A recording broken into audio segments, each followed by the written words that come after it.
kembali lagi bersama saya. Perkenalkan, nama saya Agustina Vindi De Rosari.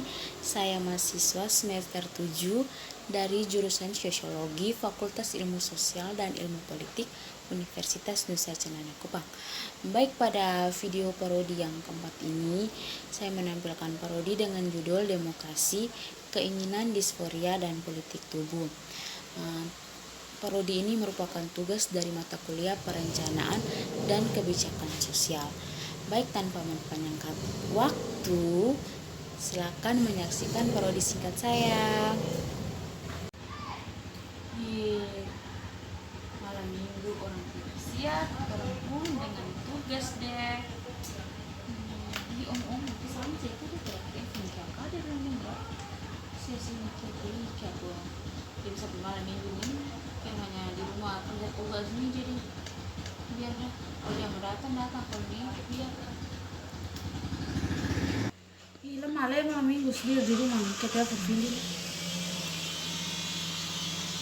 Halo, aku apa?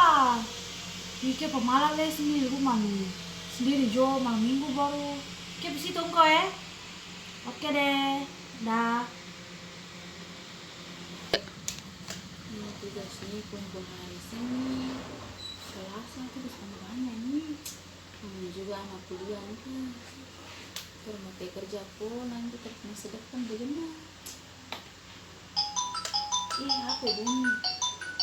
Sancing. Halo San, Ke di rumah nih. Kita lagi malam minggu ya.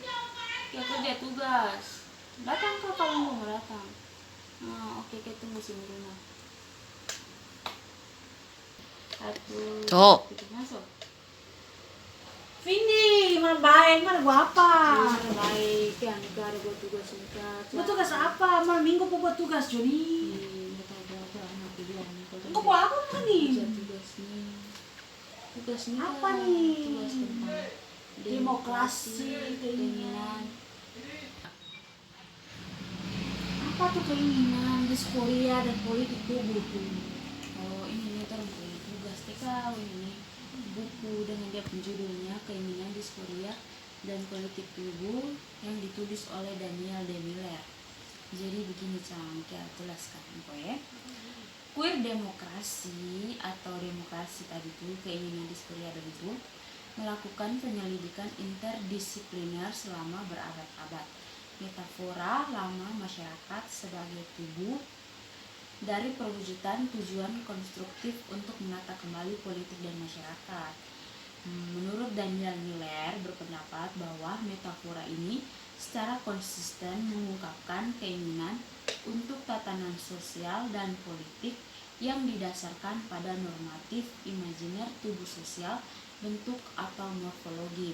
Ini berbicara tentang demokrasi dan demokrasi lanjut hasil yang konsisten dari wacana kesesuaian dari stoa prakristen sampai ke nasionalisme kontemporer dan populisme telah menjadi perhatian terhadap setiap perbedaan pendapat yang akan merusak tatanan sosial normatif yang diperkirakan. Miller berpendapat bahwa konsepsi perwujudan di jantung metafora adalah fantasi dan sosial politik yang negatif itu reaksi terhadap perbedaan pendapat sebagai tanggapan mendalam dan diskusi terhadap pembentukan kembali tubuh sosial. Tidak hanya buku ini tidak hanya berbicara tentang demokrasi juga saja, tapi buku ini juga menjelaskan mengenai badan sosial normatif dan demokrasi kontemporer. Di sini menjelaskan neoliberalisme dan demokrasi terkelola, konsepsi Lefort demokrasi sebagai revolusi sosial ontologis, jelas mewakili pembuahan.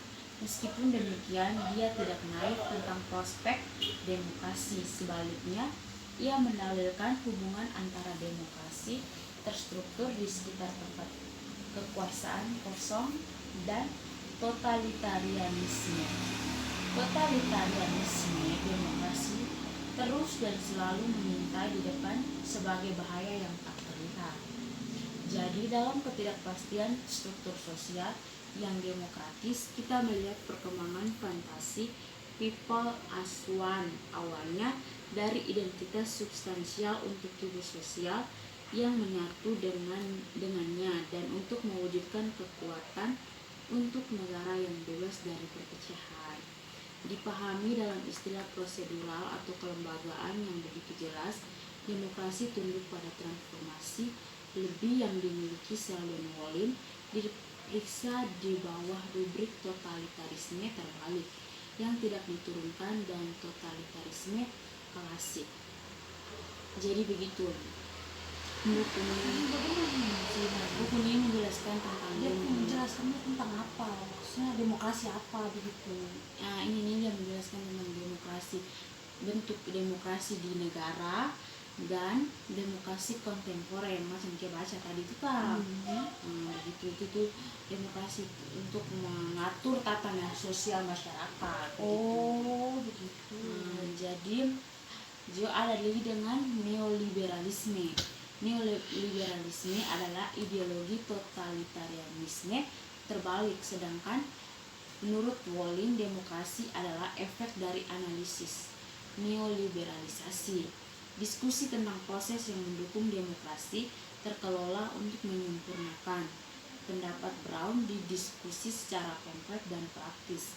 Seperti yang disarankan beberapa saat yang lalu, masyarakat transformasi neoliberal pada dasarnya bersifat anti-demokrasi. Ini sebagai pembalikan dalam pengertian Wolin. Justru yang anti-demokrasi ini kecenderungan yang berhasil dalam sistem yang mengklaim demokrasi. Memang totalitarisme terbalik meniup demokrasi di seluruh dunia. Kemajuan sebagai demokrasi terkelola bagaimanapun adalah bentuk demokrasi. Kan negara kan berbentuk demokrasi toh. Jadi di dalam negara yang demokrasi itu kan ada tatanan sosial, maksudnya aturan-aturan yang mengatur.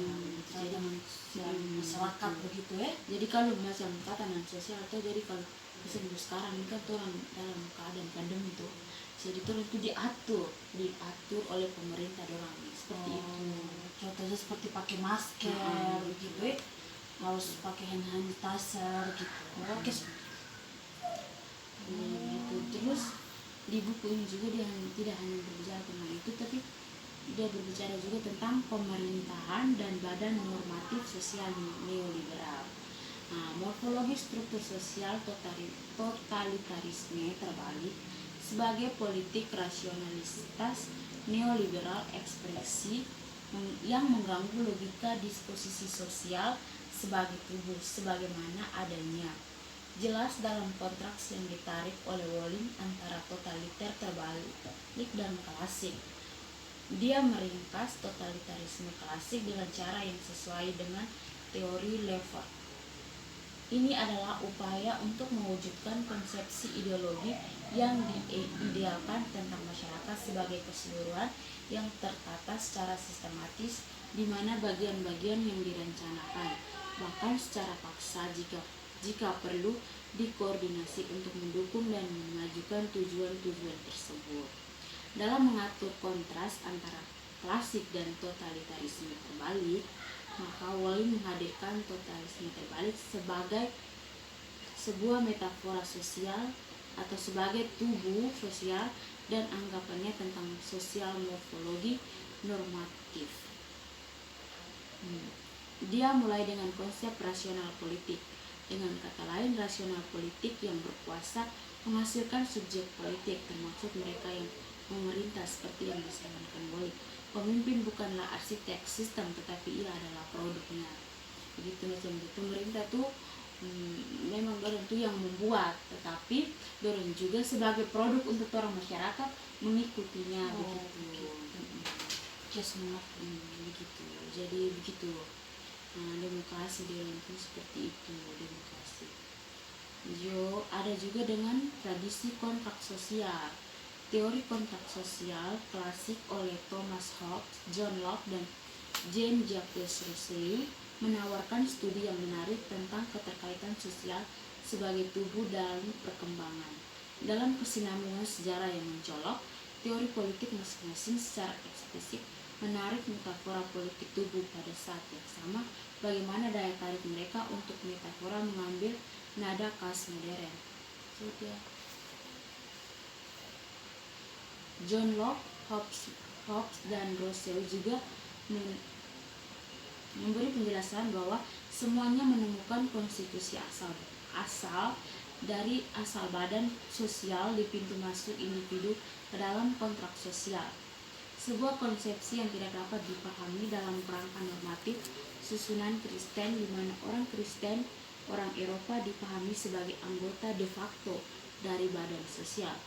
Dalam kerangka budaya yang berubah ini, kedaulatan politik dipegang oleh negara menjadi dasar pemersatu sosial yang membentuk tubuh sosial. Terbukti dalam daya tarik teori kontrak sosial untuk itu. Jadi begitu. Jadi ini semua itu demokrasi. Ini berbicara tentang demokrasi politik, ada neoliberalisme. Jadi begitu. Buku ini dia menjelaskannya seperti itu.